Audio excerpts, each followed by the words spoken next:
Well, guys, we are now here at Ibiso district, and we're looking for the another Japanese restaurant because mag-early dinner kami. So, as stated yesterday, we're looking for a restaurant na halal friendly para makakain din ng mga kapatid natin Muslim. So, yeah. Let's look for that Japanese restaurant. Right now, it's 3 degrees Celsius here at Tokyo. Ramen time in Tokyo. Today, we're slurping our way to the famous Honolulu Ramen Nipponbashi branch. Legit na Japanese flavor na swak sa Pinoy taste buds. Tara, at pumasok na tayo. So this is the vending machine. This is where you're going to place your order. Let's choose. Are we going to put the money on first?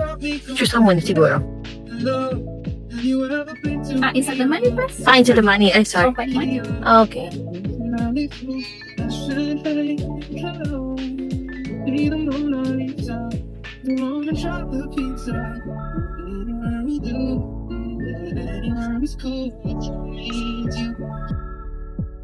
Alright, aketa tayo. The cozy vibe starts the moment you head upstairs. Parang ramen heaven na naghihintay sa taas. At dito sa second level dining area, may warm lights, wooden interiors, at super chill vibes. Perfect spot to enjoy your hot bowl ramen. This is my meal for today. It's Wagyu ramen again. So guys, another.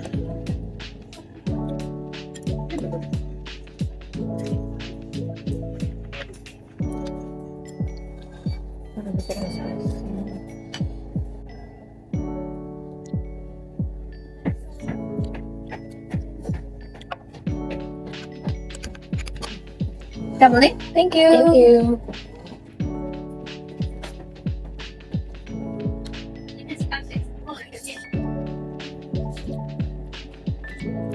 First bite, the noodles are perfectly chewy. Tapos yung Wagyu beef sobrang tender. Parang natutunaw sa bibig.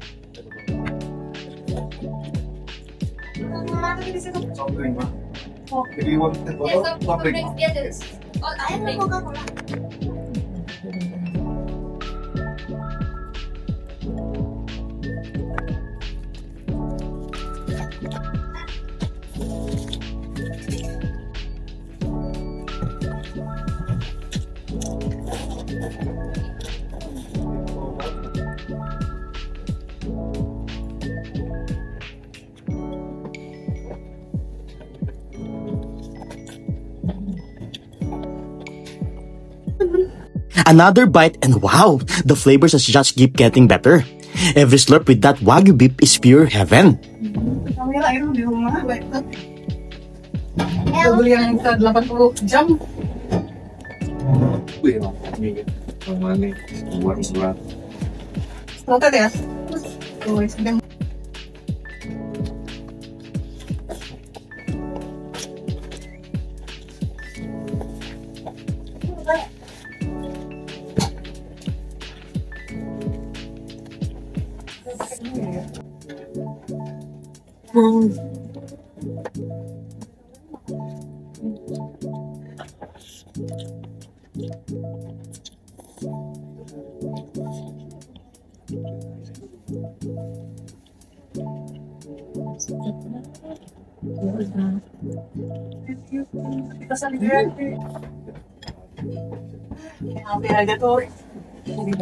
Spicy beef ramen? Yeah.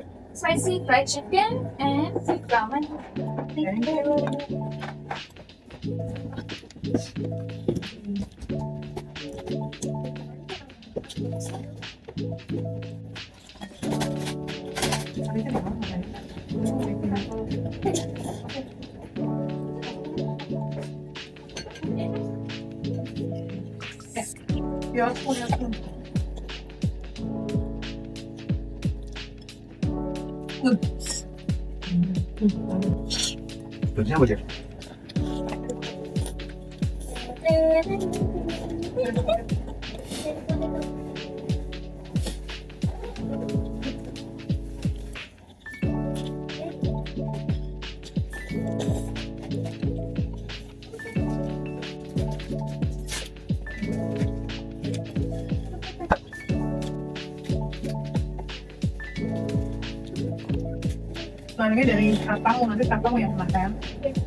First sip of the broth, grabe, rich and flavorful.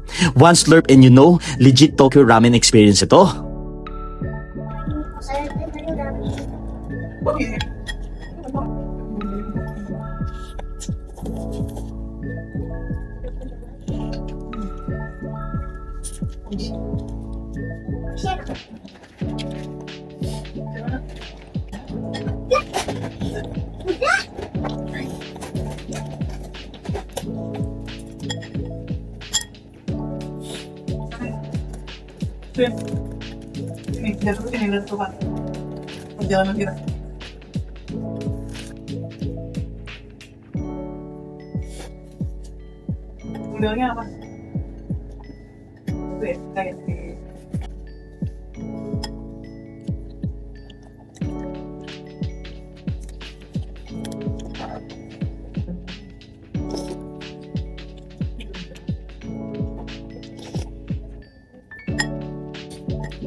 Now let's try the gyoza. Crispy on the outside, juicy sa loob. Perfect partner sa ramen.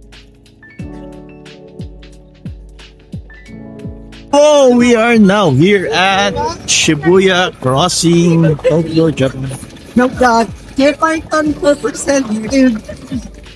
Ano ba? Ano ba ito?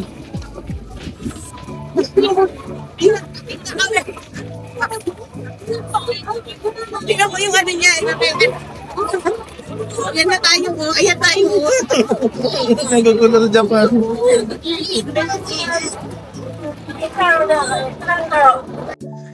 So guys, we are now here at Shibuya Crossing and we're going to buy some essential and then pasalubong for our family in Pinas. So saan ba kami bibili? Bibili kami dito sa may Sandrug. Okay, so mas mura siya and then also may tax refund din. So yun. So let's check it out kung talaga makakamura tayo. Walking through the world's famous Shibuya Crossing. Ang daming tao, ang daming lights para nasa movie scene. Across the street, nandyan na yung Sandrug store. Time for some Japan shopping haul. We are now here at Sandrug and we're going to buy some pasalubong. So ito, sige. Kunin ko tong isang ichiran. Okay. Isang ichiran. And then, kuha din ako ng sa ngayon, kuha ko ng 3 KitKat. Ay, 2 lang. Yung 2 rin ganitong KitKat. Okay. Di ba guys, mas mura? Kasi sa Don Quixote, nasa 268 to. Tapos, we're going to find other stuff which we can buy here.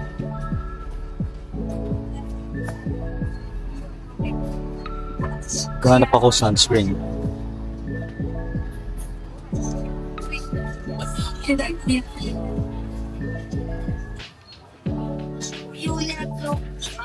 So dito, nasaan na yung bound siya? Ayun! This one. Ito ata yun, pero parang hindi. Ito ba yun? Translate ko muna guys. Tapos nandito yung beauty soap na cow milk. Kuha tayo dito lang. Kuha tayo ng く聞いてくださいね。なんと、インビルのドクターショアの 9 pieces. をおすすめ合わせでご購入いただくと、購入数に応じて800ポイントをご連絡いたします。2回薬品案内お願いいたします。 So difference kaya nito. 中 Ah, 6 na to. 850そう単本で4本ではなんと2000新品で Okay. みっちり吸収美容液成分が海岸の Tapos, check natin if this is the same 島炭酸が dun sa bibilin sana natin. Hindi tayo ng sunscreen. Alam ko ito yun eh. 目のかゆみに辛い Yan. 日本の目薬 Ikaw tayo ni isa dyan. 実はですね、目薬を使う前に Tandaan nyo yan guys ha. 洗顔薬 Ganda raw yan. Hindi siya oily. あー目を洗いたくなる時あります。 Tapos, I'll buy Kit Kat na strawberry. Okay, strawberry. Tapos check natin kung mga iba. Sige, yun na lang. Okay, here. Bumili tayo ng apat na Kit Kat. Okay.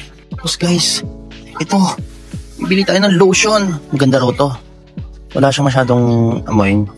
Pero very recommended daw to. 400 ml lang siya, tapos 510 Japanese yen. So don't forget to buy this one. Ang pangalan niya ay Hato Mogi. Okay? And guys ha, bili tayo ng dalawa.